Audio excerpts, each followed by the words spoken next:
Okay વિદ્યાર્થી મિત્રો નમસ્કાર. ફરી પાછા આપણે નવા દાખલા સાથે મનીષ વિંજોડા આપણી સમક્ષ હાજર થયો છે. મિત્રો લોપની રીત આપણે એના દાખલા ગણી રહ્યા છીએ. મિત્રો કઈ રીતે આપણે એના સ્ટેપ અનુસરવાના છે આની અગાઉના દાખલા પણ એમાં પણ આપણે કીધેલું છે. આજે પણ આપણે કહીશું મિત્રો. ઓકે જોઈએ મિત્રો. બરાબર, આપણું જે સૂત્ર છે આજે મહેનત કાલે સફળતા. ઓકે વિદ્યાર્થી મિત્રો જોઈએ આપણે.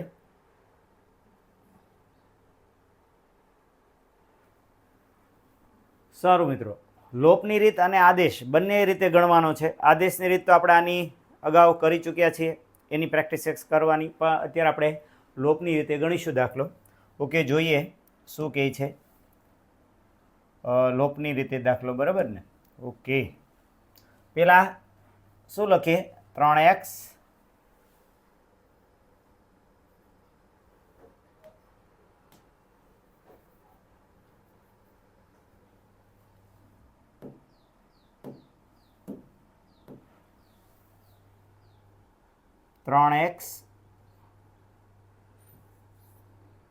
વત્તા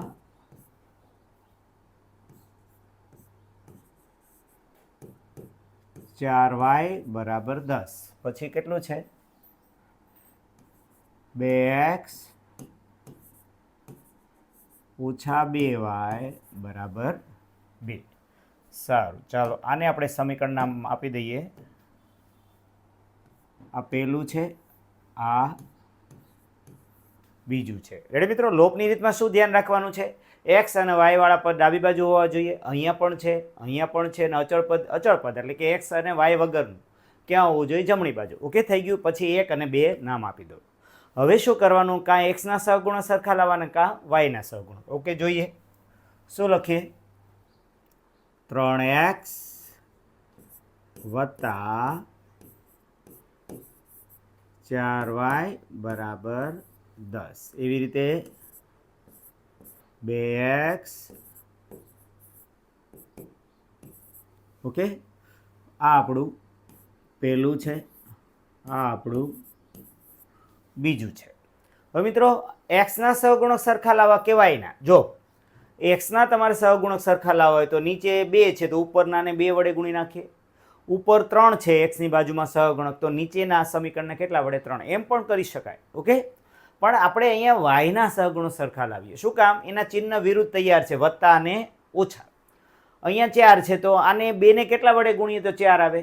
તો 2 વડે. એટલે સમીકરણ 2ને આપણે 2 વડે, અહીંયા બધુંને 4 એટલે 2 2 2 બધે 2 વડે આપણે ગુણ્યા. અને સમીકરણ 1ને કેટલા વડે? 1 વડે. ઓકે સારું, ચાલો લખી નાખીએ કે ભાઈ શું થયું? અહીંયા કેટલા વડે આપણે ગુણી રહ્યા છીએ? 1 વડે. અને અહીંયા આપણે ગુણી રહ્યા છીએ 2 વડે. ઓકે લખીએ. સારું કે ભાઈ સમીકરણ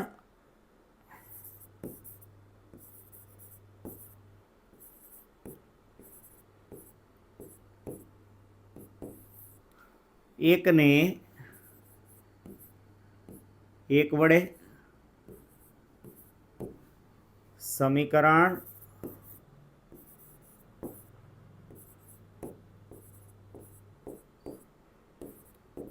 2 ને 2 વડે ગુણતા.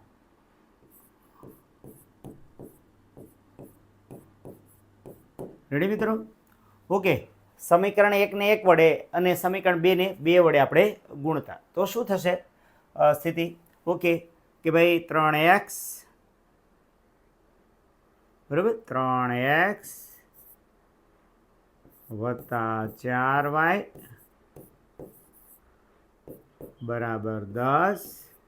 અને 2 વડે ગુણો એટલે બધુંને 4x માઇનસ 4y બરાબર 2 ગુણ્યા 2 એટલે કેટલા થયા? 2 ગુણ્યા 2 એટલે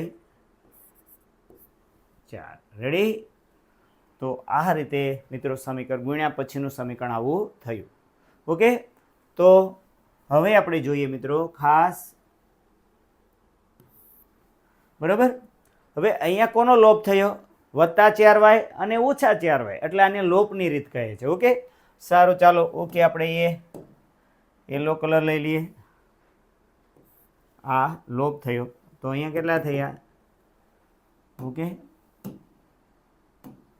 અહીંયા થયા 7x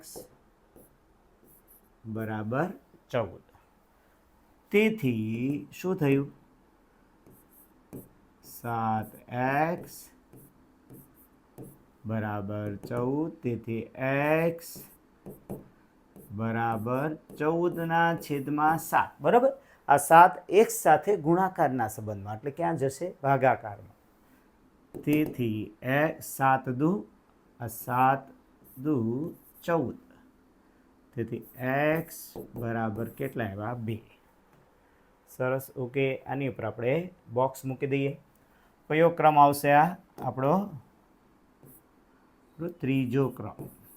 ઓકે, સારું. તો x બરાબર 2 મળી ગયા. હવે કયું સમીકરણ સરસ ઇઝી છે તમારા માટે? તો જે તમને ગમે પહેલામાં પણ મૂકી શકો, બીજામાં પણ મૂકી શકો. આપણે પહેલામાં મૂકીએ. બરાબર. સારું. 3 ને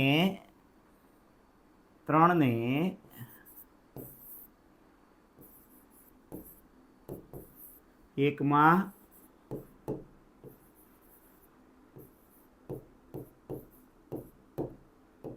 મૂકતા. રેડી? હાલો 3 ને 1 માં મૂકીએ તો શું થયું? હવે 3x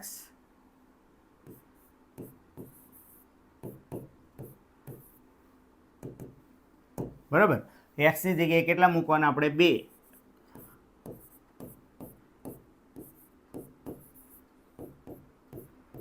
એટલે કેટલા થયા? 3 દુ